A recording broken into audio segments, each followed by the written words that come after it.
Hello everyone. तो कैसे हैं आप सभी लोग। चलिए, आई होप सभी लोग अच्छे होंगे, ठीक ना, और अपने अपने पढ़ाई पर भाई प्रॉपर ध्यान दे रहे होंगे। ठीक है, हम लोग पढ़ रहे थे मैट्रिक्स, ठीक ना, और मैट्रिक्स में हम लोग मल्टीप्लिकेशन ऑफ मैट्रिक्स का कॉन्सेप्ट देख चुके थे। ठीक है, चलिए, तो आज हम लोग आगे बढ़ते हैं।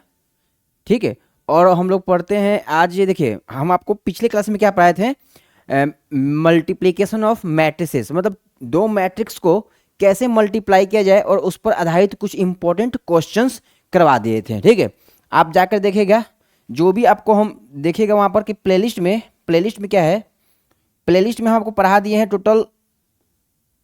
प्लेलिस्ट प्लेलिस्ट में हम बना दिए हैं मैट्रिक्स मल्टीप्लिकेशन का, हम प्लेलिस्ट बना दिए हैं। आप प्लेलिस्ट में जाके देख लीजिएगा। और जिसका प्लेलिस्ट नहीं बना है, जो क्वेश्चन प्रैक्टिस करवाए हैं, उसको हम एच डी छोड़ दिए हैं, चैनल पर आपको मिल जाएगा। ठीक है ना, उसको भी हम एक प्लेलिस्ट बना देंगे, क्वेश्चन मैट्रिसेस क्वेश्चन करके, आप वहाँ से देख सकते हैं। तो प्लेलिस्ट हम बना दिए हैं मैट्रिक्स मल्टीप्लिकेशन का, देखिएगा। अभी तक हम लोग 6 पार्ट तक देख चुके हैं, 6 लेक्चर अभी तक हम लोग देख चुके हैं। और लगभग हम लोग मैट्रिक्स का बेसिस, एडिशन, इक्वालिटी और मल्टीप्लिकेशन देख चुके थे। अब आज के लेक्चर में हम लोग क्या करने वाले हैं बताइए। हम कुछ प्रॉपर्टीज के ऊपर डिस्कस करने वाले हैं। कुछ कुछ इंपॉर्टेंट प्रॉपर्टीज है मल्टीप्लिकेशन का प्रॉपर्टीज, उसका हम लोग डिस्कशन करेंगे और फिर क्वेश्चंस को देखेंगे जो अपने एग्जाम में आए हुए हैं। चलिए, दिया है भाई, properties of matrix multiplication. Matrix multiplication का क्या प्रॉपर्टी होता है, देखिए। इस पर ये बहुत इंपॉर्टेंट है, इसको आप एकदम समझिए कि बहुत बहुत ही ज़्यादा इंपॉर्टेंट है। ठीक है ना, इस पर बेस्ड क्वेश्चन आए हुए हैं। और देखिए, हम आपको क्वेश्चन भी करवाएंगे, आपको समझ में आ जाएगा। क्या लिखा हुआ है कि multiplication of matrices have following properties. Multiplication of matrices have following properties. ठीक है ना, कौन कौन सा भाई देख लो जरा। पहला क्या है, एसोसिएटिव। पहला क्या है, एसोसिएटिव, जिसको हम लोग हिंदी में सहचर नियम भी बोलते हैं। एसोसिएटिव लॉ, जो मैट्रिक्स का जो मल्टीप्लिकेशन है, एसोसिएटिव लॉ को फॉलो करता है। ठीक है ना, ये आपको क्वेश्चन दे देगा एक मैट्रिक्स और इस टाइप का स्टेटमेंट दे देगा कि आप इसको प्रूफ डेट करके बता दीजिए। आपके एनसीईआरटीज में ऐसा ही क्वेश्चन अवेलेबल है, आप देख सकते हैं। आपके एनसीईआरटीज में यही, मतलब समझिए कि ऐसा ऐसा एक मैट्रिक्स दे दिया ए, एक मैट्रिक्स दे दिया बी, और बोला कि आप ये प्रूफ करके बताएं ए और ब्रैकेट के अंदर बी इंटू सी और is equal to A B, या फिर सी को बाहर रखें तो दोनों इक्वल आने चाहिए। क्वेश्चन ऐसे करके पूछा हुआ है एनसीईआरटीज में। तो इसी प्रकार से आपको एनसीईआरटी में क्वेश्चन ऐसे से मिल जाएगा। ठीक है ना, इसी प्रकार का मिलेगा। लॉ के ऊपर, मतलब समझिए कि प्रॉपर्टीज के ऊपर क्वेश्चन दे देते हैं जनरली। चलिए, नेक्स्ट क्या है, डिस्ट्रीब्यूटिव लॉ, वितरण नियम। कैसे ये डिस्ट्रीब्यूट होते हैं, इंग्लिश वाले इंग्लिश में समझेंगे और हिंदी वाले हिंदी में समझेंगे। देखिए, यहाँ पर देखिए, फर्स्ट जो था हम आपको थोड़ा सा एक्सप्लेनेशन कर देते हैं। इधर एसोसिएटिव लॉ का, एसोसिएटिव लॉ देखिए क्या होता है। मान के चलिए, एसोसिएटिव लॉ में हम पढ़ते हैं, हमारे पास कोई मैट्रिक्स है, हम कोई मैट्रिक्स, मेरे को 3 मैट्रिक्स दिया रहेगा। जनरली मेरे को 3 मैट्रिक्स दिया रहेगा, A B and C, 3 matrix दे देगा। और मेरे से बोलेगा कि भाई आप प्रूफ डेट, आप प्रूफ कीजिए, प्रूफ डेट। देखिए, इसी प्रकार का क्वेश्चन मतलब एनसीईआरटी में मेंशन कर रखे हैं इन्होंने। क्या, ए ऑफ, पहले बी और सी को गुना कर दीजिए, बी और सी को मल्टीप्लाई करके ए से मल्टीप्लाई कीजिए, या फिर ए बी को मल्टीप्लाई कर दीजिए। देखिए, ए बी को मल्टीप्लाई कर दिए, उसके बाद आप सी से मल्टीप्लाई कीजिए। बात क्या होना चाहिए भाई, बराबर, मतलब कि वैल्यू इक्वल आना चाहिए। ये ऐसा क्वेश्चन करके दे देगा आपसे। तो बताइए, आप तो जानते हैं कि भाई मैट्रिक्स मल्टीप्लिकेशन एसोसिएटिव लॉ को फॉलो करता है, तो ये तो ट्रू होगा ही होगा। बट आपको वहाँ वेरीफाई करके बता देना है, आपको वहाँ पर वेरीफाई करके बता देना होगा। केवल आप पहले बी और सी मैट्रिक्स को मल्टीप्लाई कर दीजिएगा, उसके बाद ए मैट्रिक्स को मल्टीप्लाई कर दीजिएगा, फिर देखिएगा एलएचएस हो गया। फिर आरएचएस में हम ए को बी से मल्टीप्लाई कर देंगे, फिर सी से मल्टीप्लाई देखेंगे कि देखेंगे एलएचएस आरएचएस अपना इक्वल आता है कि नहीं। डेफिनेटली आएगा ही आएगा, क्योंकि मैट्रिक्स मल्टीप्लिकेशन में जो प्रॉपर्टीज है एसोसिएटिव लॉ को होल्ड करता है, सहचर नियम को। सहचर नियम क्या होता है, ए इंटू बी सी या ए बी इंटू सी, यही होता है सहचर नियम। नेक्स्ट क्या है, डिस्ट्रीब्यूटिव लॉ। नेक्स्ट क्या है अपना, डिस्ट्रीब्यूटिव लॉ। जो मैट्रिक्स मल्टीप्लिकेशन है, कहीं ना कहीं अपना डिस्ट्रीब्यूटिव लॉ को भी फॉलो करता है। देखिए ये डिस्ट्रीब्यूटिव लॉ क्या है, बात को समझिएगा जरा। देखिए डिस्ट्रीब्यूटिव लॉ के केस में क्या होगा कि मान के चलते हैं कि, समझिएगा इधर, मेरे को दे रखा है भाई डिस्ट्रीब्यूटिव लॉ में ए इंटू में बी प्लस सी, इंटू में बी प्लस सी देगा। एलएचएस में आपको ऐसे दे देगा, बोलेगा कि बताइए क्या ये आरएचएस की इक्वल है कि नहीं, मतलब कि ए बी और बीच में प्लस लगा देगा और ए सी, मतलब कि ए जो है बी प्लस सी में डिस्ट्रीब्यूट हो गया है, ए बी के साथ भी मल्टीप्लाई होगा और साथ के साथ सी के साथ भी मल्टीप्लाई होगा, इसी को बोलते हैं डिस्ट्रीब्यूटिव। ये देखिए ए क्या है, बी और सी में इक्वली डिस्ट्रीब्यूट हो जाएगा, देखिए ए बी प्लस ए सी, इसी को बोलते हैं डिस्ट्रीब्यूटिव लॉ, ठीक ना, जिसको हिंदी में लोग वितरण नियम ही बोलते हैं। चलिए ऐसा आपको क्वेश्चन मतलब पेपर में मिलेगा, एनसीईआरटी में ऐसा दे सकता है कि आपको दे दिया 3 मैट्रिक्स ए बी और सी, बोला कि आप इसको प्रूव डेट करिए कि एलएचएस आरएचएस की इक्वल है कि नहीं। तो पहले से तो आपको प्रॉपर्टी से पता है ही कि हाँ भाई ये तो इक्वल होगा ही होगा। अब बात आता है कि अब इसको मल्टीप्लीकेशन करके सोडेट कर देना है। एनसीईआरटी में इस प्रकार का क्वेश्चन है, आप देखिएगा अपने एक्सरसाइज में जाकर के। चलिए नेक्स्ट बढ़ते हैं, नेक्स्ट समझिएगा बात को। चलिए क्या है, एसोसिएटिव लॉ हो गया, डिस्ट्रीब्यूटिव लॉ हो गया। अब देखते हैं नेक्स्ट प्रॉपर्टी। चलिए नेक्स्ट प्रॉपर्टी को देखते हैं, आइए। एग्जिस्टेंस ऑफ मल्टीप्लीकेशन आइडेंटिटी, ये थोड़ा इंपॉर्टेंट है, कंसेप्ट वाइज बोले तो ये इंपॉर्टेंट है कि जो ए किसी भी मैट्रिक्स को अगर हम उसके आइडेंटिटी मैट्रिक्स से मल्टीप्लाई करते हैं, एक कोई भी मैट्रिक्स ले लीजिए और उसको हम एक आइडेंटिटी मैट्रिक्स से मल्टीप्लाई कर दें तो खुद वही मैट्रिक्स आ जाएगा। ये मैट्रिक्स मल्टीप्लिकेशन का एक यूनिक प्रॉपर्टीज है, मैट्रिक्स मल्टीप्लिकेशन का एक यूनिक प्रॉपर्टी है, बात है ना। चलिए तो हिंदी में देखिए, हिंदी में भी लिखा हुआ है और इंग्लिश में भी, एग्जिस्टेंस ऑफ मल्टीप्लिकेशन आइडेंटिटी, गुणन के तत्समक का अस्तित्व, देख लीजिएगा हिंदी वाले अपना। तो अगर हम किसी ए मैट्रिक्स को एक आइडेंटिटी मैट्रिक्स से मल्टीप्लाई करें तो इटसेल्फ वही एक ए मैट्रिक्स आ जाएगा, या इसको हम आई को किसी आइडेंटिटी मैट्रिक्स को अगर किसी पर्टिकुलर मैट्रिक्स से मल्टीप्लाई कर दें तो भी रिजल्ट अपना एक ए मैट्रिक्स ही आएगा, ठीक ना। चलिए यहां पर क्या लिखा हुआ है बात को समझिएगा। So I is the multiplicative identity for every square matrix A, ठीक है ना। हिंदी में भी लिख दिए हैं कि अतः आई प्रत्येक वर्ग अवयु ए के लिए गुणात्मक पहचान है, ठीक है भाई। चलिए अभी सभी क्वेश्चन करेंगे, आपको समझ में आ जाएगा, कोई टेंशन नहीं है इसमें। फिर देखिए नेक्स्ट क्या लिखा हुआ है, the product of matrices is in general not commutative, that is if two matrices A and B are such that A B and B A are defined then in general A B not equal to B A. क्या बात बोला, सबसे पहले बताइए क्या बात बोला, ये कि भाई कोई ए मैट्रिक्स कोई बी मैट्रिक्स दे दिया तो ए बी भी डिफाइन होगा, बी ए भी डिफाइन होगा, बट नॉट नेसेसरी डेट कि भाई ए बी और बी ए सेम आ जाए, जो ए बी का वैल्यू आए वही बी ए का वैल्यू है, अलग अलग आएगा। तो वही बात यहाँ पर लिखा हुआ है और वही सेम चीज आपको हिंदी में समझा दिए कि अवयु का गुणनफल सामान्यतः क्रम विनिमय नहीं होता, अर्थात यदि दो अवयु ए और बी ऐसे हैं कि ए बी और बी ए परिभाषित तो हैं पर सामान्यतः A B not equal to B A. Hindi English दोनों में जो सीबीएसई से पेपर देंगे उनके लिए भाई इंग्लिश मीडियम है, या बिहार बोर्ड में जो भी है उनके लिए इंग्लिश मीडियम या हिंदी मीडियम, दोनों के लिए। मैथ्स में कोई लैंग्वेज नहीं होगा, केवल कॉन्सेप्ट को समझने हैं आपको, पर आपके सुविधाजनक के लिए, सुविधा के लिए हम ये लिखवा दिए हैं ताकि आपको समझने में आसानी हो। चलिए हो गया ना, मतलब कि यहाँ पर भी देखिए कुछ पॉइंट है जो कोई आपको समझाते हैं, जरा बात को ध्यान समझिएगा।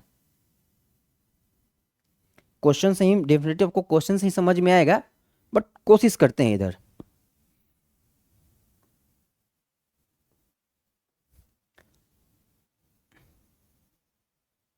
चलिए सबसे पहले आपको हम फर्स्ट बात समझा देते हैं, क्या पता आपको समझ में आए कि नहीं। आप सोच रहे हैं कि सर कोई मैट्रिक्स को अगर आइडेंटिटी से मल्टीप्लाई करें तो इटसेल्फ वही मैट्रिक्स आएगा, क्या ये कंपलसरी है? आप चेक कर सकते हैं। कोई एक ए मैट्रिक्स मान लीजिए 2 1 3 4, कोई एक आइडेंटिटी मैट्रिक्स मान लीजिए 1 0 0 1, होता है ना भाई आइडेंटिटी मैट्रिक्स, उसको मल्टीप्लाई कीजिए, देखिए इटसेल्फ वही मैट्रिक्स आ जाएगा। बात समझ में आया ना, इटसेल्फ वही मैट्रिक्स आ जाएगा। आप मल्टीप्लाई करके चेक कर सकते हैं, एक बहुत बड़ा चीज़ है नहीं, मतलब आपको हम रिप्रेजेंट करें क्योंकि अभी हम लोग को बहुत पढ़ना है। क्वेश्चन में हम डायरेक्ट यूज करेंगे तो आप देख लीजिएगा, वहाँ सबको समझ में आ जाएगा। इस टाइप का क्वेश्चन है, आपको टेंशन नहीं लेना है, क्वेश्चन है इस टाइप का। हो गया ना। चलिए, तो यहां पर समझिएगा ये क्या है, एक मैट्रिक्स मेरे को ए दे रखा है, गिवन रहेगा क्या, बताइए क्या क्या गिवन रहेगा, मेरे को ए एंड बी गिवन रहेगा, ए एंड बी दे दिया है। बट किसी किसी केस में ऐसा होगा, गिवन ए एंड बी, मेरे को ए और बी दे दिया, पर किसी किसी केस में ऐसा रहेगा कि ए बी तो डिफाइंड है बट बी ए डिफाइंड नहीं है, किसी किसी केस में, कि कोई कोई क्वेश्चंस में ए एंड बी गिवन है, बट कभी कभी क्या होगा, ए बी डिफाइंड होगा, ए बी तो डिफाइंड है और बी ए भी डिफाइंड है। हम यहाँ पर लिख देते हैं, देखिए ध्यान समझिएगा जरा, ए बी जो है अपना डिफाइंड है, ये डिफाइंड है मतलब परिभाषित है, होगा,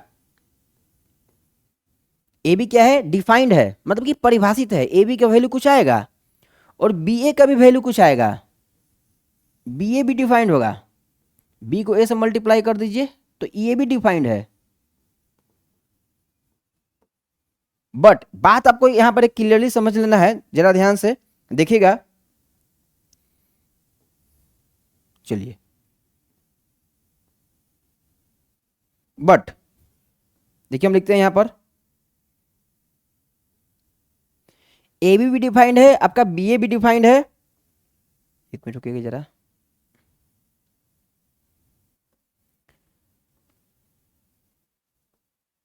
अब आपको बताया है कि भाई ए बी और बी ए कैसे डिफाइंड होगा, ये आप कैसे जज कीजिएगा, ये आपको ऑलरेडी पहले से भी पता है, ठीक है ना, पहले से भी आपको पता है, आपको कॉलम्स और रो देखना रहता है। चलिए इधर देखिएगा, बट क्या आएगा, A B not equal to B A B, जो ए बी का वैल्यू आया वो कभी भी बी ए के बराबर नहीं होगा, याद रखिएगा। पर कभी कभी केस में हो भी सकता है, ऐसा नहीं है, पर जरूरी नहीं है। मैंने लोग बोले कि भाई ए बी तो डिफाइंड है और बी ए डिफाइंड है तो इसका मतलब दोनों का वैल्यू सेम आना चाहिए, नहीं भाई ऐसा कुछ नहीं है, दोनों का वैल्यू सेम नहीं आना चाहिए, कोई जरूरी नहीं कि दोनों का वैल्यू सेम ही आ जाए, पर कभी कभी कैसे ऐसा ऐसा क्वेश्चन कुछ कुछ है जहां पर ए बी और बी ए दोनों सेम आ गया, ठीक ना, बट ए बी भी डिफाइंड है, बी ए भी डिफाइंड है, बट नॉट नेसेसरी डेट कि A B is equal to B A होगा, ये क्वेश्चन से पता चलेगा आपको, क्वेश्चन में हम करवाएंगे, अब देख लीजिएगा। चलिए, कंसेप्ट आपका यही है और स्टेटमेंट भी इधर हम लिखवा दिए हैं। आई होप सभी लोगों को यहाँ तक समझ में आएगा, यहाँ तक सभी लोगों को क्लियर होना चाहिए। अगर यहाँ तक सभी लोगों को क्लियर है तो चलिए बढ़ते हैं नेक्स्ट। नेक्स्ट समझिएगा, नेक्स्ट क्या लिखा हुआ है। चलिए देखिए, यहाँ पर एग्जाम्पल दे दिया, इस एग्जाम्पल से हम जस्टिफाई करेंगे क्या ए बी और बी ए आपस में बराबर है कि नहीं। इस एग्जाम्पल से हम जस्टिफाई कर लेंगे क्या ए बी और बी ए आपस में बराबर है कि नहीं है। चलिए हम जस्टिफाई करके आपको बताते हैं, पहले समझिएगा। चलिए इधर सॉल्यूशन करते हैं, देखिए जरा ध्यान से आप,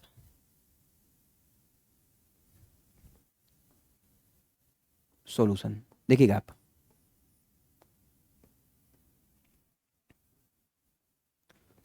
पहले हम क्या बताइए, थोड़ा अब हम देखिए शॉर्टकट में वो वर्क करने वाले हैं, शॉर्टकट्स में, तो आप भी बात को समझिएगा, ठीक है ना। अब हमारे पास बेसिक सब कुछ अच्छा है, बेसिक से हम लोग सीख चुके हैं, अब हम लोग थोड़ा शॉर्टकट्स पर काम करेंगे, आप भी कोशिश कीजिएगा सीखने के लिए।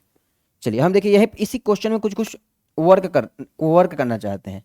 देखिए हम क्या कर रहे हैं, इधर मेरे को ए और बी मैट्रिक्स दे रखा है, मेरे को बोला फाइंड ए बी, आप ए बी फाइंड आउट कीजिए, पर हम क्वेश्चन में क्या थोड़ा सा एक्स्ट्रा इसको करते हैं, हम ए बी और बी ए दोनों कैलकुलेट करेंगे और देखेंगे कि ए बी बी ए के बराबर आता है कि नहीं।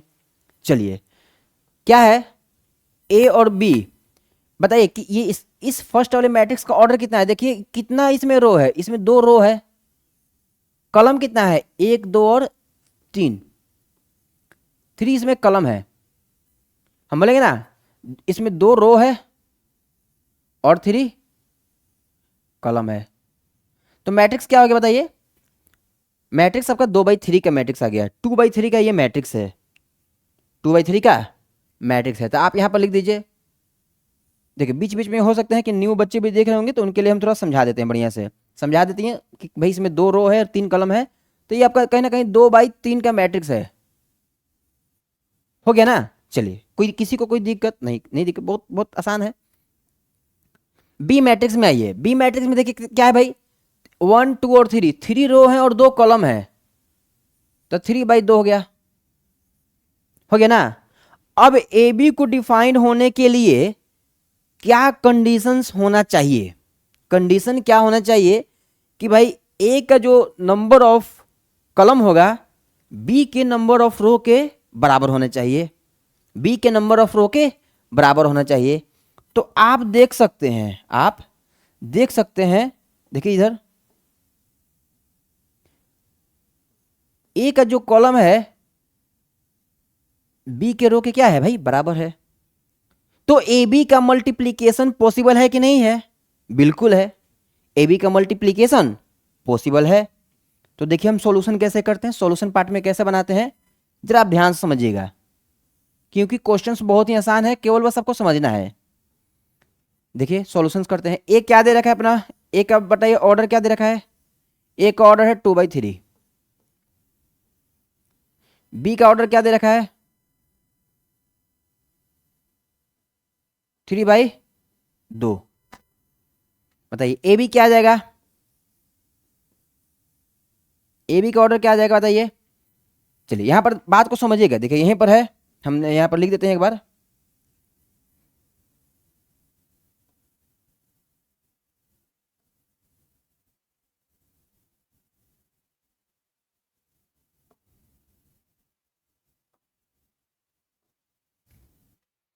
आप देख रहे हैं कि ए का जो नंबर ऑफ कॉलम है बी के नंबर ऑफ रो के इक्वल है कहीं ना कहीं।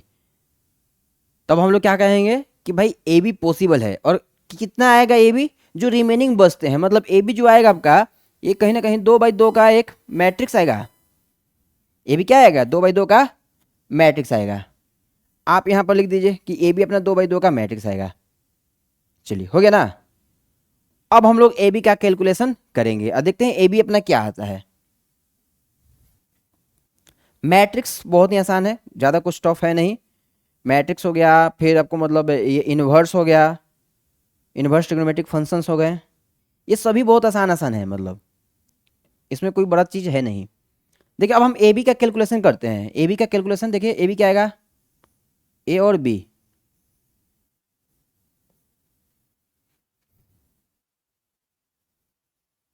देखिए बना देते हैं 1 -2 3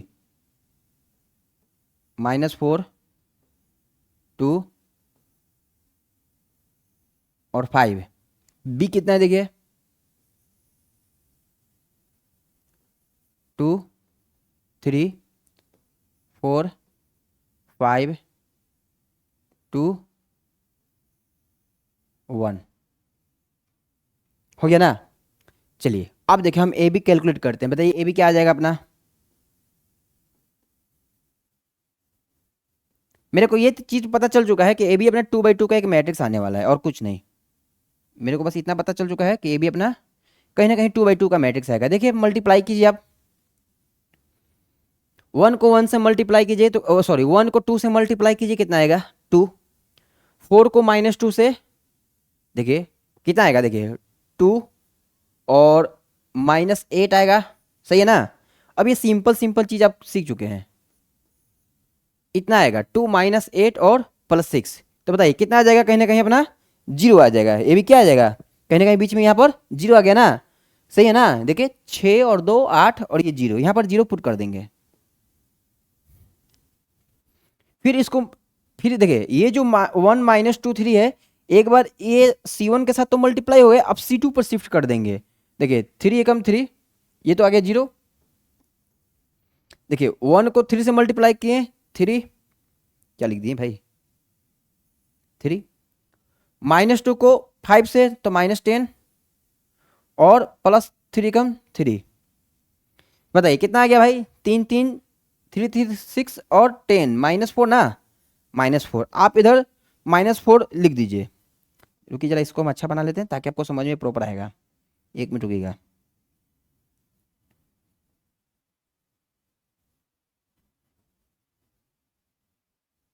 चलिए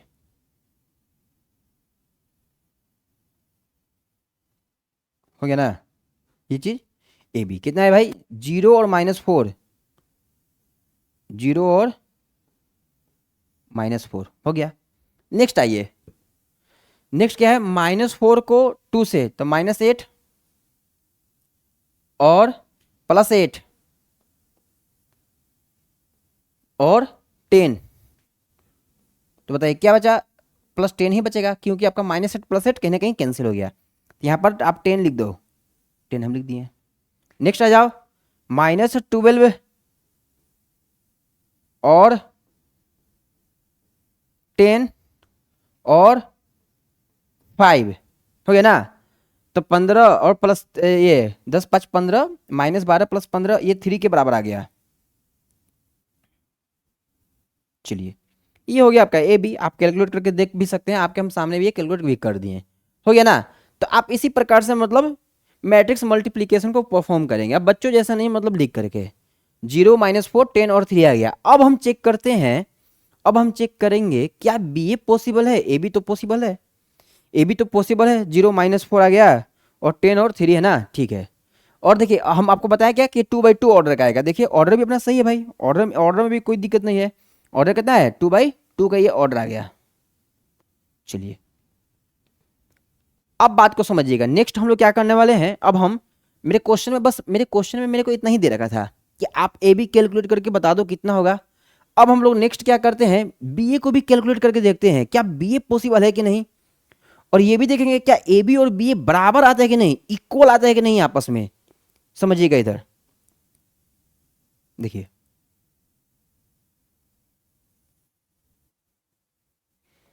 ये स्टेप्स ऐसे ही, इसी स्टेप को आपको फॉलो करना होगा एग्जाम में भी, ठीक है ना, इसी स्टेप को आपको एग्जाम में भी फॉलो करना है। देखिए क्या लिखा हुआ है, नेक्स्ट देखिएगा, मेरे को बी ए कैलकुलेट करना है। बात को समझिएगा, बी ए पहले हम बी मैट्रिक्स का ऑर्डर मेंशन करते हैं, पहले हम इधर कोशिश करते हैं कि मेरे को यहीं पर आ जाए, ठीक है ना। रुकिएगा 1 मिनट जरा, बस 1 मिनट हो जाइएगा जरा। चलिए हो गया ना, कोशिश किया जाए कि यहीं पर ये आ जाए। नेक्स्ट नेक्स्ट देखिए, बी क्या दे रखा है, 3/2, 3/2। ए क्या दे रखा है बताइए,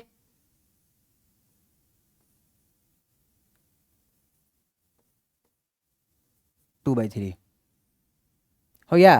बताइए बी ए क्या आएगा, अगर हम बी को ए से मल्टीप्लाई करने जाएं, बी ए, देखिएगा ध्यान से समझना है आपको, चीजें आपको समझ में आना चाहिए और कुछ नहीं, बाकी तो भाई बहुत आसान है, ठीक है ना।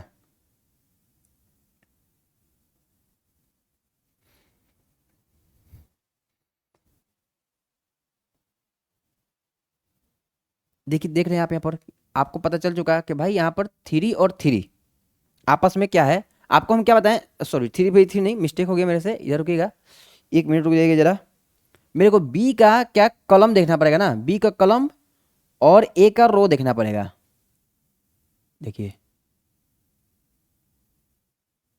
अब सही हुआ। बी मैट्रिक्स में रो है 3 और कॉलम है 2, ए मैट्रिक्स में रो है 2 और कॉलम है 3, तो बी मैट्रिक्स का number of column A matrix के नंबर ऑफ रो के बराबर होने चाहिए। ये बराबर है कि नहीं, बिल्कुल बराबर है, 2/2। तो जो बी ए मिलेगा मेरे को, ये कितना, एक 3/3 का मैट्रिक्स मिल जाएगा, 3/3 का मैट्रिक्स मिलेगा। चलिए तो हम बी ए को डिफाइन कर देंगे कि भाई बी ए अपना कहीं ना कहीं एक 3/3 का मैट्रिक्स आ जाएगा। चलिए यहां तक आपको समझ में आया होगा। अब हम बी ए कैलकुलेट करके बताते हैं कि बी ए है कितना। देखिएगा ध्यान से, B A is equal to, B कितना है देखिए 2 3 2 3 4 5 2 1, और ए कितना है बताइए,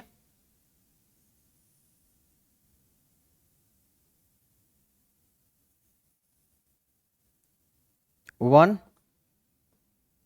-2 3 -4 और 2 और 5, इतना, ठीक है ना, आपको दिखाई दे रहा होगा, हम लिख दिए। अब हम बी ए कैलकुलेट करके बताते हैं। मेरे को पता चल चुका है कि बी ए अपना 3/3 का मैट्रिक्स है, याद रखिएगा, बी अपना क्या है 3/3 का मैट्रिक्स, तो मेरे को बराबर आना पड़ेगा। चलिए देखिए मैट्रिक्स में थोड़ा सा टाइम लगता है, मतलब आप ये मत सोचिएगा कि सर स्लो स्लो पढ़ा रहे हैं, ठीक ना, कि जरा सा मतलब मल्टीप्लिकेशन करके प्रॉपर दिखाना रहता है।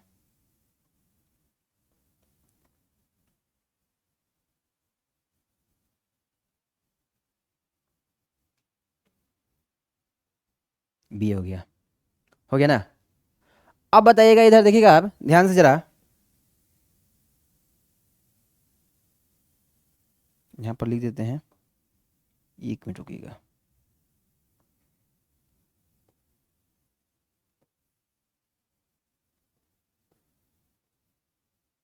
हो गया ना। बी को हम ए से मल्टीप्लाई करेंगे तो क्या आएगा अपना,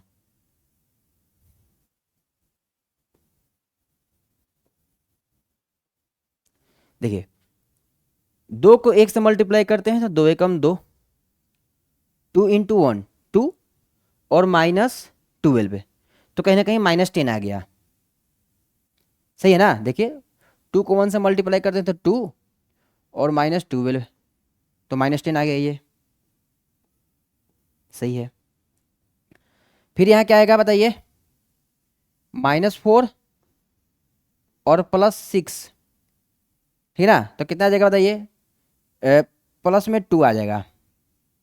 फिर देखिए यहाँ पर क्या आ जाएगा, 6 और 15, तो कितना आ गया, 21 आ गया। चलिए आगे समझ में ना, यहाँ तक आपको समझ में आ गया होगा। नेक्स्ट समझिएगा, ये फर्स्ट जो हम लिखे हैं आपको समझ में आ गया होगा। अब देख लीजिएगा, अब आपको हम मल्टीप्लिकेशन सिखा भी चुके हैं प्रॉपर। फिर देखिए 4 को 1 से मल्टीप्लाई करते हैं तो 4, मतलब 4 को 1 से मल्टीप्लाई किया तो 4, और 5 को तो -20। सही है ना, -20 बिल्कुल सही है। तो ये आ गया भाई -16 आ गया।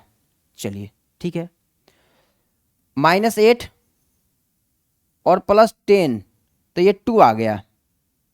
ठीक है, -8 और +10, और ये आ गया 12, और ये आ गया 25। सही है ना, देखिए तो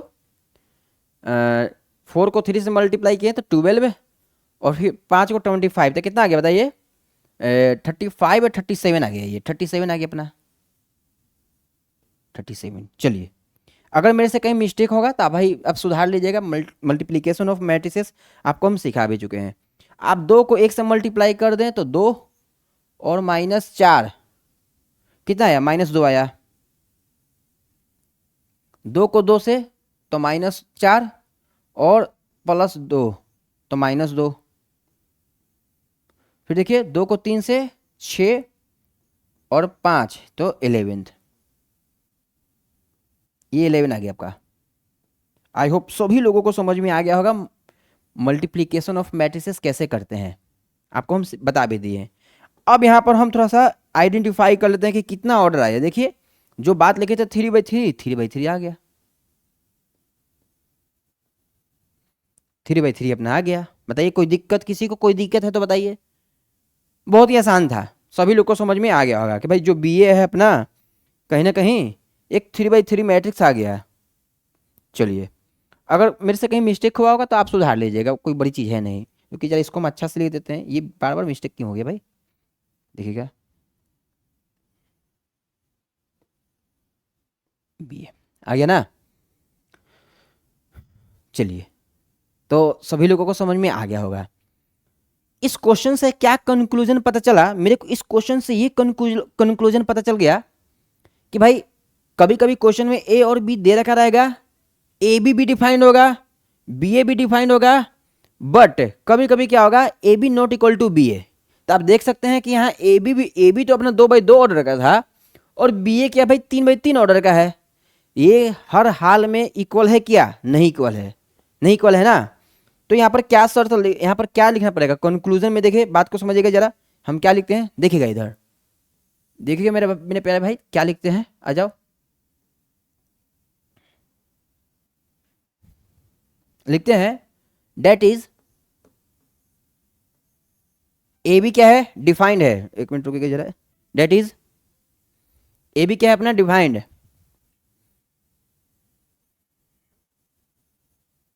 ए बी जो है डिफाइंड है,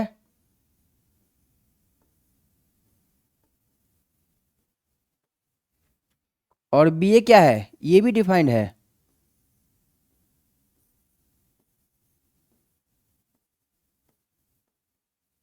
बीए भी आपका डिफाइंड है, बट परंतु A B not equal to B A B not equal to B A. तो हम लोग यहाँ पर लिख दें कि भाई ए बी बी ए की इक्वल नहीं होगा, क्योंकि ए बी का ऑर्डर देख ही रहे हैं आप, ए बी का ऑर्डर आया आपको 2/2 और बी ए का ऑर्डर आपको आया है भाई 3/3। चलिए हो गया ना, यहाँ तक सभी लोगों को समझ में आ गया होगा। चलिए आप स्क्रीनशॉट कर लीजिए, फिर उसके बाद हम बढ़ते हैं नेक्स्ट। कहाँ गए, अच्छा नेक्स्ट क्या कॉन्सेप्ट है ना, अभी कॉन्सेप्ट है नेक्स्ट। देखिए पूरा अभी थ्योरी है, जो भी हम प्रॉपर बताए हुए हैं इतना कर लीजिए। आपके एग्जाम में भाई इससे एक्स्ट्रा कुछ नहीं आने वाला है आपके पेपर में, इससे एक्स्ट्रा आपको कुछ नहीं मिलेगा पेपर में डेफिनेटली। ये मोर देन सफिशियंट है, जो बच्चा ऑफलाइन कर रहा होगा वो देख भी रहा होगा, मोर देन सफिशियंट है, ठीक है ना। जो बच्चा ऑफलाइन पढ़ रहे होंगे अपने सर के पास कोचिंग में, सर लोग भी वैसे ही पढ़ाते हैं, हम भी अपना ऑफलाइन बैच में पढ़ाते हैं, तो ऐसी डिटेल से पढ़ाते हैं, कंसेप्ट प्लस क्वेश्चन PYQ। और चाहिए ही क्या बच्चों को, मतलब क्वेश्चन बन जाए सफिशियंट है। अगर कोई ज़्यादा इंटरेस्टेड है तो भाई अपने जेई मेंस का क्वेश्चन बैंक बनाता है, तो उसको भी बता देते हैं भाई एक्स्ट्रा में तुमको जरा ये देखना पड़ेगा, ठीक है ना। चलिए फिर बढ़ते हैं नेक्स्ट। नेक्स्ट देखिएगा, आइए यहाँ तक तो हो गया ना। एक और प्रॉपर्टी लिखा हुआ है, ये सभी मतलब प्रॉपर्टी है, पॉइंट ही लिखा हुआ है। A B is equal to 0 does not necessarily imply that कि A0 और B0 हो। कभी कभी क्वेश्चन में आपको ए दिया रहेगा, बी दिया रहेगा, कोई मैट्रिक्स है मान के चलिए कि ए और बी है, पर मल्टीप्लीकेशन ए बी 0 आ रहा है, तो इसका मतलब ये नहीं हुआ कि ए को 0 होना पड़ेगा, बी को 0 होना पड़ेगा, ऐसा कोई जरूरी नहीं है, बट मल्टीप्लीकेशन 0 हो जाएगा। बस यही बात लिखा हुआ है, कंसेप्ट में आपको यही याद रखना है, ठीक है ना। चलिए आपको समझ में आया होगा। देखिए हिंदी में क्या लिखे हैं, ए बी इजिकल टू 0 का अर्थ यह नहीं है कि आपको ए को 0 करना पड़े, मतलब कि मान के चलिए कि अगर ए बी 0 आ गया तो जरूरी नहीं है कि ए और, यहाँ पर रुकिए 1 मिनट लिख देते हैं पहले। चलिए हो गया ना, ये जरूरी नहीं है कि अगर ए बी 0 है तो आपका ए 0 हो या बी 0 हो, या दोनों ए 0 बी 0 हो, ऐसा कोई जरूरी नहीं है, ऐसा कोई जरूरी नहीं है। यही एक कंसेप्ट बताता है कि आपका मैट्रिक्स मल्टीप्लिकेशन ए बी 0 आ गया है, तो जब हम पास्ट में ए और बी के बारे में चर्चा करेंगे, उनके बारे में डिस्कशन करेंगे, तो ये जरूरी नहीं है कि ए भी 0 होना चाहिए, बी भी 0 होना चाहिए, कुछ भी हो सकता है। चलिए एग्जाम्पल से समझते हैं क्या लिखा हुआ है। एग्जाम्पल्स में लिखा हुआ है कि ए आपका ये मैट्रिक्स है, बी आपका ये मैट्रिक्स दिया हुआ है, अब आपको बताना है क्या ए बी 0 है कि नहीं, बस इसी को हम जस्टिफाई करने वाले हैं यहाँ पर, और आप समझिएगा। देखिए चलिए देखिए स्पेस है कि नहीं, स्पेस है अपने पास, यहीं पर हम जस्टिफाई कर देते हैं, आप समझिएगा बात को।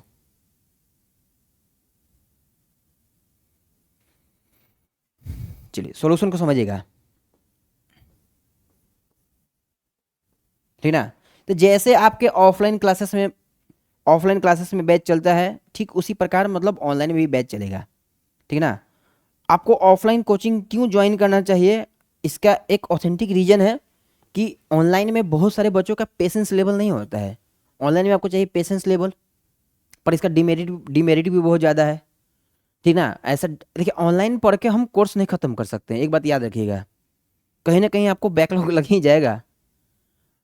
अगर जो बच्चे ऑनलाइन पढ़ करके कोचिंग मान के चलते हैं, ऑनलाइन पढ़ करके जेई मेंस या जेई एडवांस के पेपर क्वालिफाई कर रहे हैं, तो कहीं ना कहीं उनका बेसिक बहुत ही अच्छा क्लियर होगा। ये डेफिनेटली भाई 100% सही बात है कि अगर जो बच्चा मान के चलते हैं कि अगर कोई एक बच्चा है बोलता है कि हम मेरा ऑनलाइन पढ़ने से आईआईटी में सिलेक्शन हो गया, तो इसका मतलब ये है कि उनका बेसिक बहुत ही अच्छा होगा, उनका जो पास्ट है, जो बेसिक फंडामेंटल है, बहुत ही अच्छा होगा। आपको ऑफलाइन कोचिंग भी करना चाहिए और ऑनलाइन कोचिंग दोनों करना चाहिए। ऑफ एक कहीं पर भी आप कहीं पर भी पढ़ रहे हैं, मतलब कोई भी एक बच्चा पढ़ रहा है अपने लोकल में, आप एक ऑफलाइन कोचिंग को भी पकड़ लो, क्योंकि देखो वहाँ पर क्या होगा कि सर लोग पढ़ाएंगे, थोड़ा सा होमवर्क देंगे, थोड़ा सा टेस्ट होगा, तो आपका प्रैक्टिस भी होगा। पर ऑनलाइन में क्या करना है आपको, ऑनलाइन में वही बच्चा पढ़ सकता है जो पूरी तरह से मोटिवेटेड हो बात समझ में आ रहा है ना, मतलब कि उनको गाइड करने की जरूरत नहीं है, वो खुद पहले से गाइडेंस में है। अगर आपको लगता है कि भाई जब तक मेरे को कोई गाइड नहीं कर रहा हम नहीं पढ़ेंगे, तो आपके लिए बेहतर होगा कि आप ऑफलाइन कोचिंग पढ़ो, ठीक है ना। चलिए, तो हम अपने तरीका से बेहतर समझते हैं। अगर बेहतर कोचिंग, बेहतर अगर कोई बोले भाई बेहतर क्या है ऑनलाइन ऑफलाइन से, दोनों बेहतर है, ऐसा नहीं कि दोनों में गलत है, पर डिमेरिट भी है, बच्चों के ऊपर डिपेंड करता है। कोई बच्चा जो ऑनलाइन कर भी लेता है, करके भी रिजल्ट ला देता है, और कोई बच्चा ऑफलाइन करके भी रिजल्ट ला देता है। तो दोनों में डिफरेंस है, दोनों में डिफरेंस है, वो डिपेंड करता है बच्चा के ऊपर। चलिए, ए मैट्रिक्स दिया है, बी मैट्रिक्स दिया है, अब हम देखेंगे, चेक करेंगे ए मैट्रिक्स क्या है। ए मैट्रिक्स दे रखा है अपना, देखिए क्या, 2x2 ऑर्डर का दे रखा है, हम लिख देते हैं 2x2। बी मैट्रिक्स क्या दे रखा है, 2x2 दे रखा है। तो इनका ए बी क्या आएगा, ए बी भी क्या आएगा, 2x2 ही आएगा, क्योंकि फर्स्ट वाले का number of column B matrix के नंबर ऑफ रो के इक्वल है। तो ए बी का मल्टीप्लीकेशन भी 2x2 आएगा। अब जीरो आएगा कि नहीं, बस केवल मेरे को ये जज करना है। जज क्या करना है, मतलब फाइंड आउट करना है। चलिए इधर बताते हैं, देखिएगा। पर ऐसा होता है मतलब कि बहुत सारे जो बच्चे हैं ऑफलाइन पढ़ के भी अच्छा मार्क्स ला देते हैं। हम लोग के टाइम में क्या था, हम लोग के टाइम में तो भाई ऑफलाइन कोचिंग ही था ना, बात है कि नहीं। जब तक आपको टीचर से डर नहीं रहेगा तब तक आप नहीं पढ़ने वाले हैं, लिख के ले लीजिए।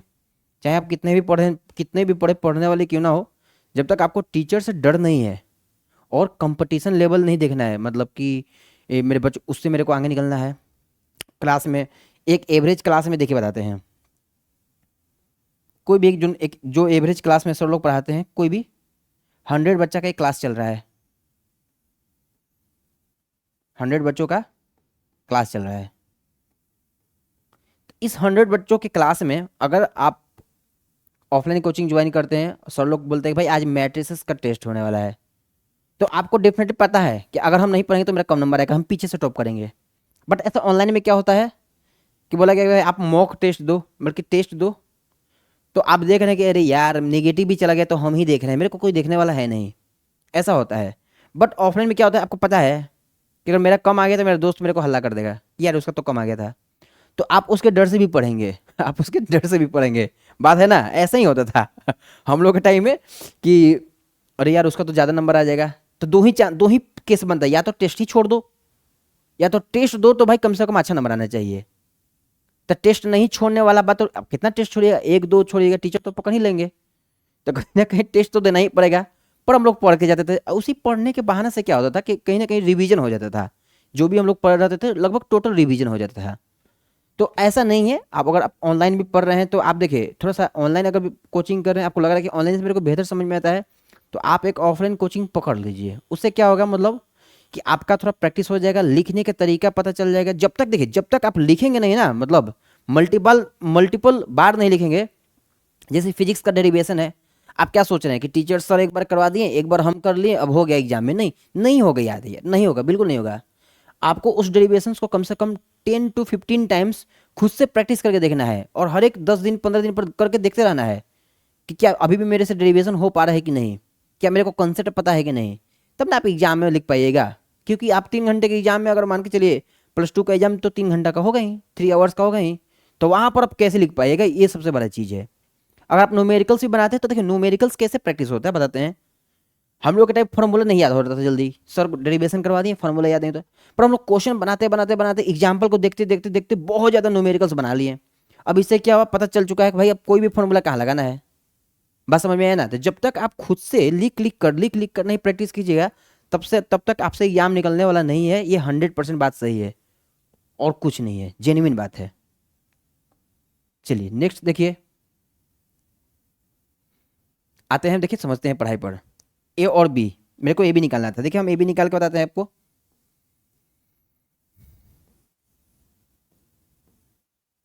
ए बी,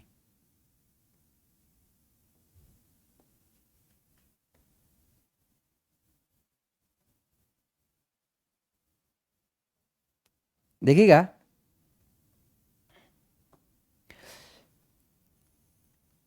इसलिए आप मैथ को ज़्यादा से ज़्यादा प्रैक्टिस करके, चाहे आप जेई मेंस का ही तैयारी क्यों नहीं करें, जेई एडवांस का ही तैयारी क्यों नहीं करें, प्रिपरेशन आप किसी भी एग्जाम का कीजिए, आपको बहुत क्वेश्चंस प्रैक्टिस करना है। आप लिख लीजिए +2, या फिर कोई नहीं कॉम्पिटिटिव एग्जामिनेशन, एनडीए का पेपर दे रहे हैं मैथ्स के लिए, तो आपको बहुत ज़्यादा क्वेश्चन बनाना है। आपको एक किताब भी नहीं बताना है, एक किताब भी नहीं बताना है, और किसी कोचिंग्स का मटेरियल की भी जरूरत नहीं पड़ेगा। बताते हैं मतलब अगर आप 2-3 किताब को फॉलो कर लेते हैं, 2 या 3 किताब को बताते हैं। एक तो पहला तो है भाई सिंगेज, अगर आप सिंगेज के मैथ को फॉलो कर लेते हैं। दूसरा आता है, आपको बता देते हैं जो दूसरा किताब आता है, और बेहतर किताब मान के चलते हैं, +2 लेवल के लिए बहुत अच्छा पढ़ना है, चाहे वो सीबीएसई हो चाहे वो बिहार बोर्ड है, तो आपको हम बता देते हैं केसी सिन्हा का किताब आता है, केसी सिन्हा सर का किताब आता है। ये अपने बिहार के ही राइटर हैं, पर बहुत ही मतलब समझिए कि अच्छे लेवल की किताब को भाई लिख डाला है उन्होंने। और इन्होंने क्या क्या लगभग इस किताब में है, क्या इस किताब का क्या प्रॉपर्टी है, ये किताब क्या मतलब किसी भी किताब का, ये मान के चलिए ये दोनों किताब का प्रॉपर्टी क्या है, प्रॉपर्टी बताते हैं आपको हम जनरली क्या प्रॉपर्टी है इसका। देखिए, अगर आप मान के चलते किसी कोचिंग का मटेरियल या डीपीपीस बनाते हैं, तो क्या वो लोग क्या जो टीचर होंगे क्या खुद का क्वेश्चन बना के डाल दिए, ऐसा कुछ नहीं है। पीवाईक्यू को इंसर्ट कर दिया है, कोई दूसरे किताब से क्वेश्चन को उठा के यहाँ पर कॉपी पेस्ट कर दिया, और कुछ है नहीं। ठीक है, तो ये लोग क्या किए बताइए, पीवाईक्यू। अब पीवाईक्यू किसका, पीवाईक्यू किसका, जेई मेंस का, जेई एडवांस का, और जितना भी मतलब स्टेट लेवल के इंजीनियरिंग इंट्रेंस इंजीनियरिंग का एग्जाम हुआ है उसका पेपर इसमें आपको मिल जाएगा केसी सिन्हा के किताब में।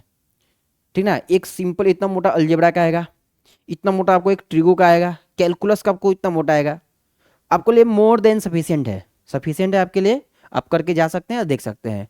अगर आपको केसी सिन्हा बहुत अच्छा स्मूथली बन गया तो आप सिंगेज को मूव कर सकते हैं, सिंगेज तो आपका एडवांस के लिए है ही।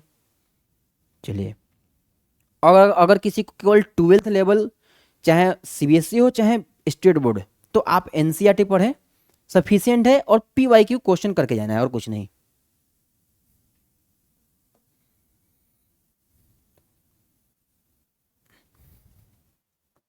ठीक है, ए बी आते हैं, ए बी पर देखिए 1 को 1 से मल्टीप्लाई कर दो तो कितना आएगा, 1 आएगा ना। देखिए 1 को 1 से मल्टीप्लाई कर दिए तो 1, रुकिए 1 मिनट, 1 को 1 से मल्टीप्लाई किए तो 1,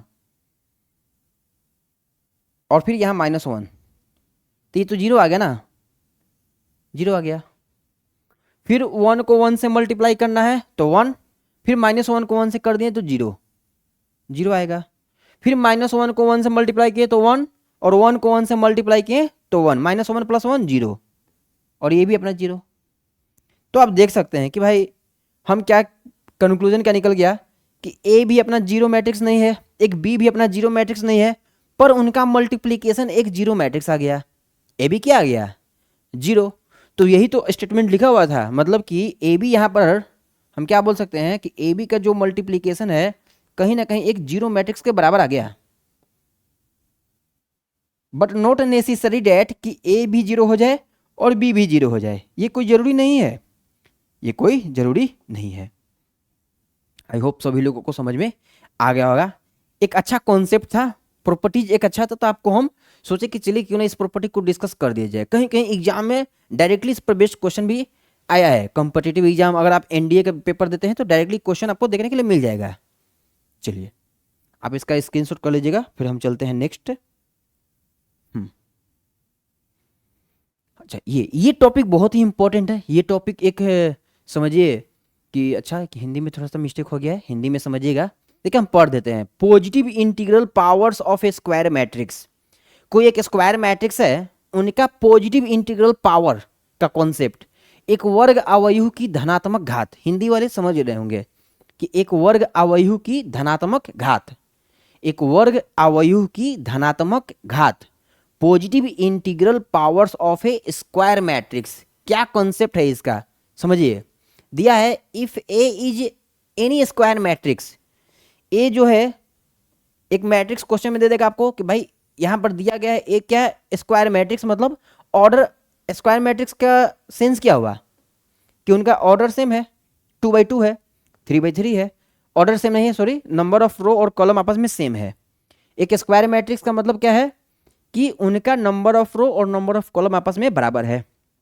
अब उनका पावर, ए के पावर 4, ए के पावर 5, ए के पावर 6, कैसे हम लोग कैलकुलेट करेंगे, how to calculate positive integral power of a square matrix, ये अपना कॉन्सेप्ट है। क्या लिखा हुआ है, अगर ए एक वर्ग अवयव है तो हम लोग परिभाषित कर सकते हैं कि, हिंदी मीडियम में भी लिख दिए हैं, समझ में आपको आ रहा होगा, देखिए कहीं कहीं पीपीटी में लग रहा है कि भाई कट गया है। तो एक वर्ग अवयव की धनात्मक घात, आप समझिएगा, या positive integral powers of a square matrix. आपको एक वर्ग अवयव है, वर्ग अवयव ए या बी मान लेते हैं, और उनका पावर, पावर में मतलब 2 4 5 6 यही सब, ठीक ना। तो एक वर्ग अवयव की धनात्मक घात आप लिख लीजिएगा। यहां पर देखिए क्या लिखा हुआ है, if A is a square matrix. अगर ए कोई स्क्वायर मैट्रिक्स है तब हम लोग क्या परिभाषित कर सकते हैं, हिंदी में भी वही है, अगर ए एक वर्ग अवयव है तो हम लोग परिभाषित कर सकते हैं कि जो आपका ए का स्क्वायर है, ए का सॉरी ए का पावर 1 जो है आपका ए ही आएगा। सही बात है, सही बात है ना। चलिए ए का स्क्वायर को कैसे लिखेंगे, ए को ए से मल्टीप्लाई कर देंगे, कोई बात नहीं, चलिए ये भी सही है। चलिए हो गया ना। फिर क्या लिखा हुआ है, समझिएगा बात को, कि अगर ए का पावर 3 दे रखा है तो हम क्या करेंगे, ए को 3 टाइम्स मल्टीप्लाई कर देंगे, ए को 3 टाइम्स मल्टीप्लाई कर देंगे, A into A up to the 3 times. अगर ए के पावर n दे रखा है तो इसको क्या करेंगे बताइए, ए के पावर n अपना दे रखा है तो इनको कैसे सोल्व करेंगे, ए के पावर n को हम लोग इस प्रकार सोल्व करेंगे। देखिए ए के पावर n है ना, तो आप ए के पावर n इंटू ए लिख दीजिए, या फिर ए इंटू ए के पावर n लिख दीजिए। मतलब क्वेश्चन में आपको दे देगा कि एक मैट्रिक्स है, फाइंड ए के पावर 3, कोई क्वेश्चन में दे दिया, बताते हैं ऐसा क्वेश्चन में दिया रहेगा। देखिए कैसे दिया रहेगा, मेरे को गिवन क्या रहेगा, कॉन्सेप्ट देखिएगा जरा, समझिए इधर।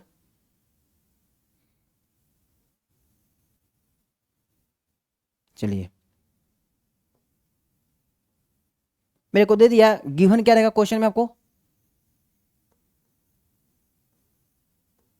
गिवन रहेगा ए क्या है, स्क्वायर मैट्रिक्स है,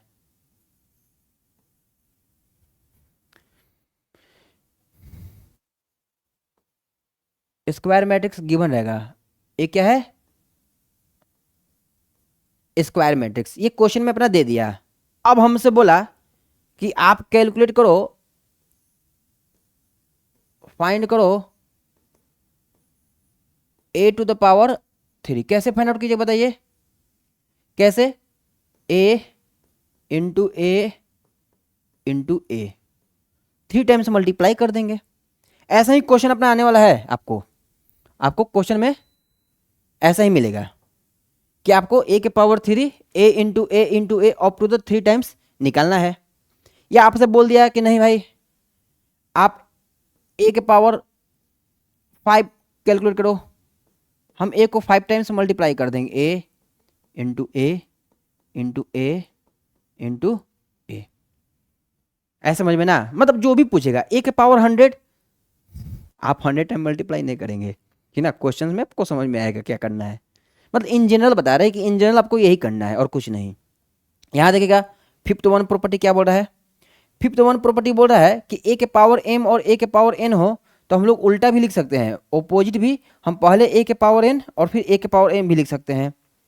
फिर यहाँ देखिए क्या लिखा हुआ है, ये क्वेश्चन, इस पर बेस्ड क्वेश्चन आपके एग्जाम में आए हुए हैं, सो इसी को समझना है जरा आपको। देखिए क्या लिखा हुआ है,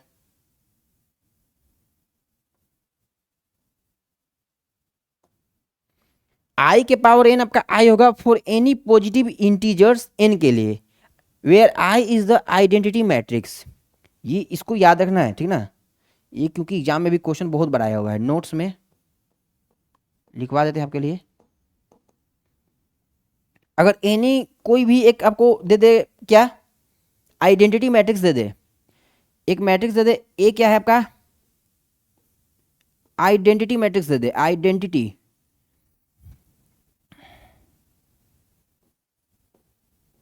ये क्वेश्चन में दिया हुआ है, एक क्वेश्चन दिया कि मैट्रिक्स आपका ए दिया हुआ है और वह कैसा है आइडेंटिटी मैट्रिक्स, और आपसे बोले कि सर आप ये निकाल लो ए टू द पावर ए निकालो, क्या आएगा, तो आइडेंटिटी पावर का जो भी एन होगा वो खुद वही मैट्रिक्स आ जाएगा जिसके आइडेंटिटी दिया हुआ है। मान के चलते ए मैट्रिक्स 1001 दिया है और आपसे बोले ए के पावर 100 कैलकुलेट कीजिए, तो खुद वही ए मैट्रिक्स आएगा। तो ए के पावर एन किसके बराबर आ जाएगा बता दो। ए के पावर एन किसके बराबर आ जाएगा। ए के पावर एन कहीं ना कहीं अपना ए के इक्विवेलेंट आ जाएगा। और यही अपना क्या है, आइडेंटिटी मैट्रिक्स का कॉन्सेप्ट है। यही अपना आइडेंटिटी मैट्रिक्स का कॉन्सेप्ट है कि आइडेंटिटी मैट्रिक्स का जो भी पावर अवेलेबल होगा, आइडेंटिटी मैट्रिक्स का जो भी पावर अवेलेबल होगा सेम उसी के इक्विवेलेंट आ जाएगा। ए आइडेंटिटी मैट्रिक्स है, ए के पावर मेरे से 100 बोला तो मेरे पास ए के पावर 100 भी तो ए ही आएगा। अगर आपको समझ में नहीं है तो आपको एक एग्जांपल से जरूर बताएंगे हम, ठीक ना। क्वेश्चंस लिए हैं, क्वेश्चन को हम करवाएंगे, आपको समझ में बिल्कुल आ जाएगा। यहां तक सभी लोगों को कॉन्सेप्ट प्रॉपर समझ में आया होगा, ठीक है ना। चीजें यहाँ तक बहुत ही आसान था। और आपसे यही उम्मीद है कि आपको समझ में आया भी होगा कि ए स्क्वायर निकालना है तो आप ए इंटू ए कर दीजिएगा। ए के पावर 3 निकालना है तो 3 टाइम्स ए को मल्टीप्लाई कर दीजिएगा। ए के पावर एन प्लस 1 टाइम्स निकालना है तो आप इसको ब्रेक कर लीजिए, ए के पावर एन इंटू ए। देखिए बेस सेम होने पर पावर ऐड होता है, या फिर आप इसको उल्टा भी कर सकते हैं, ए इंटू ए के पावर एन। फिफ्थ नंबर में क्या है, ए के पावर एम इंटू ए के पावर एन, इसको हम उल्टा ए के पावर एन इंटू ए के पावर एम भी लिख सकते हैं। नोट्स में कुछ बात लिखवा दी है कि अगर आई के पावर एन आई कब होगा, जब कोई आई एक आइडेंटिटी मैट्रिक्स होगा तो। और इधर आपको कॉन्सेप्ट का एक्सप्लेनेशन कर दिए हैं, ठीक है ना। चलिए यहाँ तक आपको समझ में आया होगा। अगर आपको यहाँ तक समझ में आया होगा तो आपको आगे भी समझ में आएगा, टेंशन नहीं लेना है। चलिए बढ़ते हैं नेक्स्ट। नेक्स्ट समझिएगा जरा क्या है। चलिए एक क्वेश्चन दे रखा है भाई, सीबीएसई 2020। चलिए इस क्वेश्चन को डिस्कस कर ही लिया है, ये क्वेश्चन क्या बोलता है। सीबीएसई का क्वेश्चन सा है तो इनको हम थोड़ा डिस्कस कर ही लेते हैं, क्या एक क्वेश्चन बताना चाहता है। चलिए सीबीएसई 2020 का क्वेश्चन है, चलिए इसको सोल्व किया जाए। आइए इधर समझिएगा।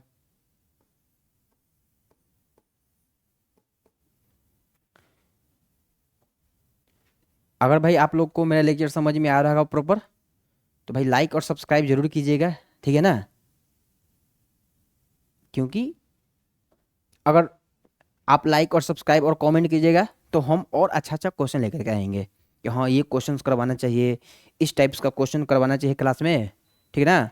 तो लगभग सभी प्रकार का क्वेश्चन हम करवा देंगे आपको, आपको निश्चिंत रहना है इसके लिए। चलिए मेरे को ए के पावर 3 कैलकुलेट करना है और मेरे को ए दे रखा है। सबसे पहले आप आइडेंटिफाई जज कर लीजिए यहाँ पर। देखिए आपको जज क्या करना है, जज नहीं मतलब सेलेक्ट करना है। आपको ये जज करना है कि क्या दिया गया मैट्रिक्स, जो मैट्रिक्स गिवन है आइडेंटिटी मैट्रिक्स है कि नहीं है।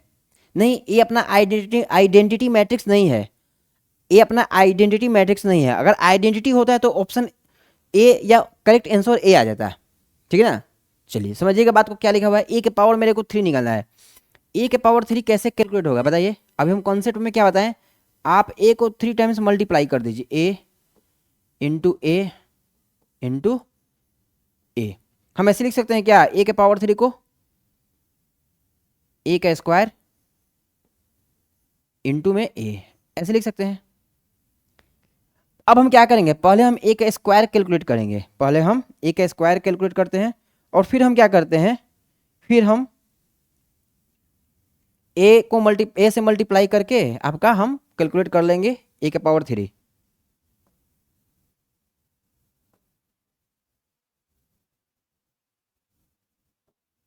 चलिए समझिएगा बात को। देखिए इधर ए के पावर 3 ए स्क्वायर इंटू ए होता है ना। चलिए क्या है देखिएगा, देखिए समझिएगा बात को।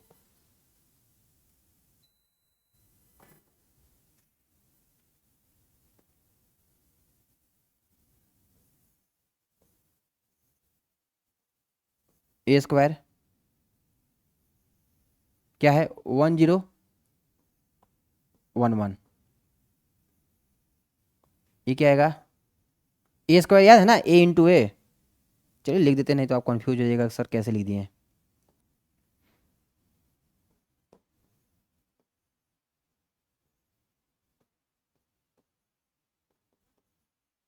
हम ए इंटू ए कर दिए, ए स्क्वायर को ए इंटू ए कर देते हैं।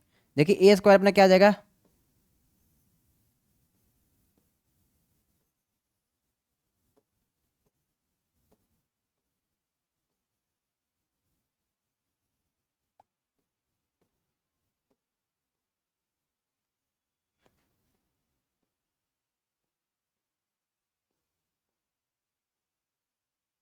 क्या आएगा, 1 को 1 से मल्टीप्लाई कर दे दीजिए तो 1, 1 को 1 से मल्टीप्लाई किए तो 1, 0 को 1 से किए तो 0, तो इधर 1 आ जाएगा। हो गया ना। अब देखो 1 को 0 से मल्टीप्लाई किए तो 0, इधर भी 0 आ गया। हो गया, 1 को 1 से मल्टीप्लाई किए और 1 को 1 से मल्टीप्लाई किए तो 2 आ गया, और 1 को 0 से किए तो 0, और 1 को 1 से किए तो 1, ये आ गया। देखिए आपका ए, ये भी 2/2 का है, ये भी 2/2, तो ए स्क्वायर भी अपना 2/2 आ गया। नेक्स्ट टास्क क्या है, नेक्स्ट टास्क आपको हम क्या बताएंगे, ए के पावर 3 निकालना है। देखिए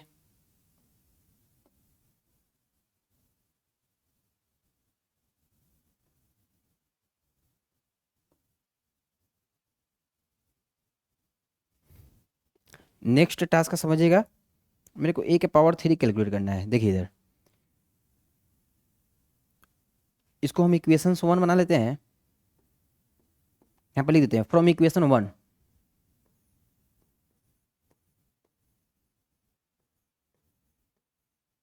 फ्रॉम इक्वेशन 1, या फिर हिंदी में लिख लीजिएगा कि भाई समीकरण 1 से।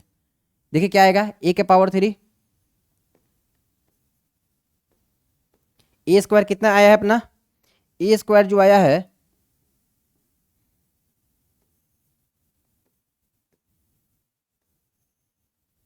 ए स्क्वायर का वैल्यू क्या है, 1021,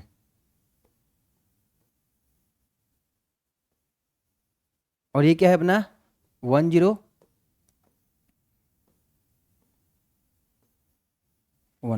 क्या आएगा ए की पावर 3, देख लीजिए। आपको पता है कि ए के पावर 3 आपका कहीं ना कहीं 2/2 ऑर्डर का एक मैट्रिक्स ही आएगा।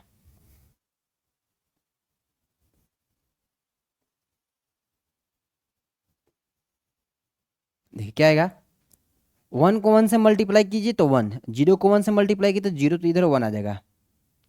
सही है ना।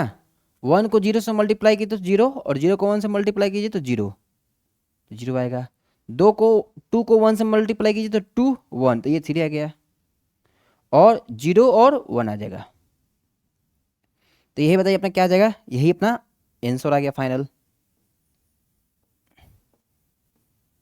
ए के पावर 3 आपका कहीं ना कहीं 10 और 3 1 आपका आंसर आ गया। चलिए, अगर ये बात सबको समझ में आ गया हो तो फिर हम पढ़ते हैं, एक और क्वेश्चन सबको करते हैं, और एक और क्वेश्चन करके आपको हम बताते हैं। ये देखिए सीबीएसई क्वेश्चन में आया हुआ है, 2020 का ही क्वेश्चन है, ऐसा बात नहीं है, 2020 का ही क्वेश्चन है। नेक्स्ट क्वेश्चन को देखते हैं, नेक्स्ट को देखते हैं क्वेश्चन क्या है। अच्छा, ये बीएसईबी स्टेट बोर्ड 2025, मतलब जो बिहार बोर्ड वाले हैं उनके लिए क्वेश्चन है। क्या ही क्वेश्चन है भाई, ये अपना क्या बताइए, ये तो दे रखा है आइडेंटिटी मैट्रिक्स, और ए के पावर 100 बोला, तो बताइए ए के पावर 100 भी क्या आएगा। आइडेंटिटी मैट्रिक्स के केस में क्या बताएं, अगर कोई मैट्रिक्स आइडेंटिटी है तो उनका कुछ भी पावर हो वो खुद वही मैट्रिक्स आ जाएगा।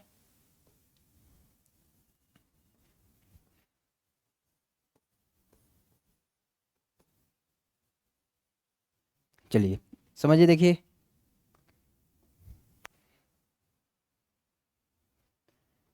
एक क्या है बताइए,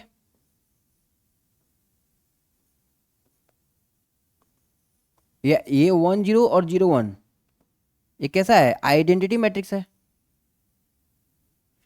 आइडेंटिटी मैट्रिक्स है ना। मेरे को ए के पावर 100 निकालना है। एक बात बताइए, we know that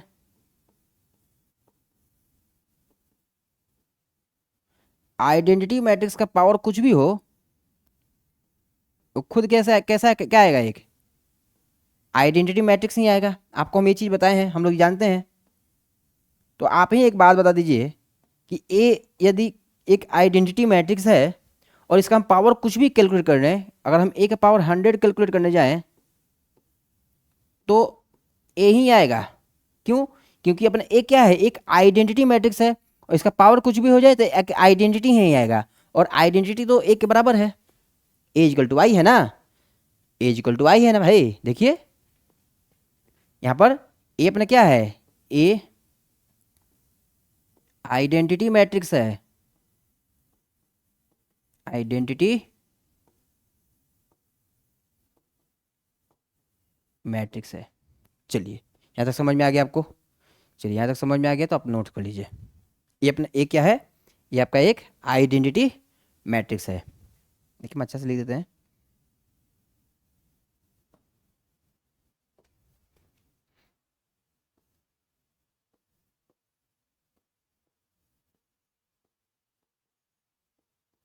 identity matrix.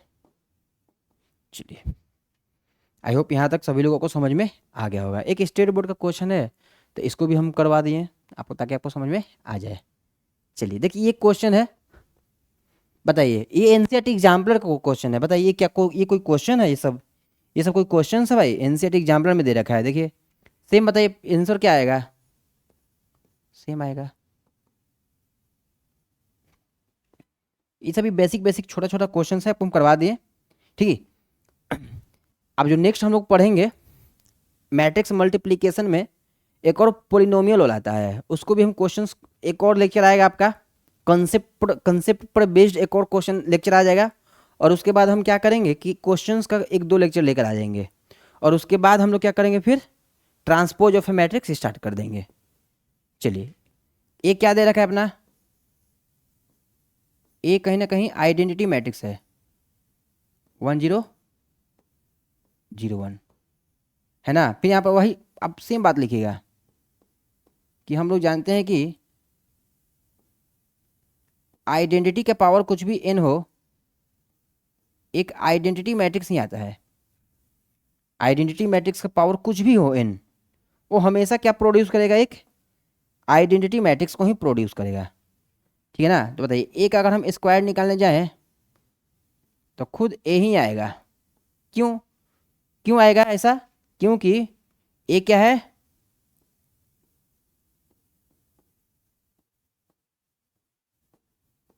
Identity matrix है। चलिए, हो गया ना। यहाँ तक आपको क्लियर होगा। अगर यहाँ तक आपको क्लियर है तो बहुत अच्छा बात है भाई। देखिए नेक्स्ट क्वेश्चन देख लेते हैं, कुछ और है, या फिर नेक्स्ट क्लास में आपको हम क्वेश्चंस करवा देंगे। ये क्वेश्चन है, क्वेश्चंस ये भी एनसेट एग्जाम्पल्स का ही क्वेश्चन है। चलिए, तो नेक्स्ट क्लास में हम लोग क्या करेंगे कि ये सभी जो क्वेश्चंस है, क्वेश्चंस का आपको हम कॉम्बिनेशन करवा देंगे, आपको समझ में आ जाएगा। एक हम अलग ही लेक्चर लेके आएंगे, और उसमें कुछ कुछ एनसीईआरटी का भी क्वेश्चन इंक्लूड रहेगा, मैट्रिक्स मल्टीप्लिकेशन का, और उसको हम डिस्कस करवा देंगे, आपको समझ में आ जाएगा। आई होप सभी लोगों को यहाँ तक लेक्चर प्रॉपर समझ में आया होगा। तो भाई लाइक और सब्सक्राइब जरूर कीजिएगा मेरे भाई, ठीक है ना। और चैनल को शेयर जरूर कर दीजिएगा। फिर आपको हम नेक्स्ट लेक्चर में, एक लेक्चर और आएगा मैट्रिक्स मल्टीप्लिकेशन का पार्ट 8, उसमें क्या हो जाएगा कि हम आपको पोलिनोमियल वाला करवा देंगे, पोलिनोमियल का, ठीक है, पोलिनोमियल का करवा देंगे कॉन्सेप्ट, और एक दो को ऐसा ऐसा क्वेश्चन करवा देंगे जो सीबीएसई और बिहार बोर्ड दोनों में आया हुआ है। उसके बाद हम लोग ट्रांसपोज पढ़ लेंगे, और एक जैसे ही मैट्रिक्स से डिटर्मिनेंट्स खत्म होगा तो हम क्या करेंगे, 4-5 क्लास केवल एनसीईआरटी का सीरीज चला देंगे, एनसीईआरटी का सीरीज चला देंगे, सॉल्यूशन का, फर्स्ट चैप्टर का, सेकंड चैप्टर का, थर्ड चैप्टर का, वहाँ से आप देख लीजिएगा। कंसेप्ट आपको हम अभी पढ़ा रहे हैं, केवल कंसेप्ट वाइज क्वेश्चन कुछ कुछ बता दे रहे हैं अभी, ताकि आप सीख जाइए। चलिए, मिलते हैं नेक्स्ट क्लास में, तब तक के लिए भाई नमस्कार। नेक्स्ट क्लास में फिर आते हैं नए कंसेप्ट के साथ।